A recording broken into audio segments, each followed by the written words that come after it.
পেঁয়াজ মরিচ দিয়ে তো অনেক সময় ডিম ভেজে খেয়েছেন, তবে রসুন সাথে কখন অ্যাড করে খেয়েছেন কিনা জানা নেই। তবে আজকের রেসিপিটি একবার হলেও বাসায় ট্রাই করে দেখবেন।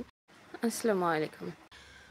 অনেক সময় হয় যে প্রচণ্ড পরিমাণে ক্ষুধা লেগেছে, বাট বাসায় সেভাবে কিছু নেই বা কোনো কিছু রান্না করতে বেশ সময় লাগবে। এভাবে ঝটপট কিছু একটা করে নিতে পারেন। ১ প্লেট ভাত খেতে আর কিছুর প্রয়োজন হবে না। সামান্য পরিমাণ জিরা আর হচ্ছে কালো জিরা ফোড়ন দিয়ে একটা পেঁয়াজ দিয়ে একটু ভালোভাবে ভেজে নিব।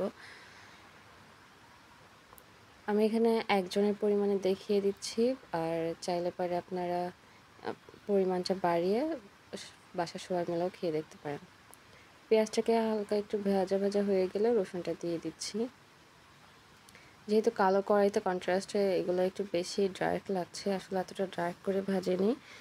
লাল, লাল করে ভেজে নেওয়া হয়ে যাওয়ার পরে তারপরে হচ্ছে রসুন আর কাঁচামরিচটা এড করেছি। এগুলোকেও গোল্ডেন ব্রাউন কালার করে ভেজে নিব। স্বাদ অনুযায়ী লবণ দিয়ে দিচ্ছি। আমি এখানে ছোটো সাইজের ২টা ডিম ব্যবহার করব, সেই অনুপাতে আর এই পেঁয়াজ মরিচগুলোর সাথে যতটা লবণ লাগবে সেই পরিমাণে লবণ দিয়েছি। এগুলো ভাজা হয়ে গেলে ২টা ডিম ভেঙে দিয়ে দিচ্ছি। এবার জাস্ট এটার সাথে নাড়াচাড়া করে ঝুরঝুরে টাইপ করে এই ডিমটাকে ভেজে নিব।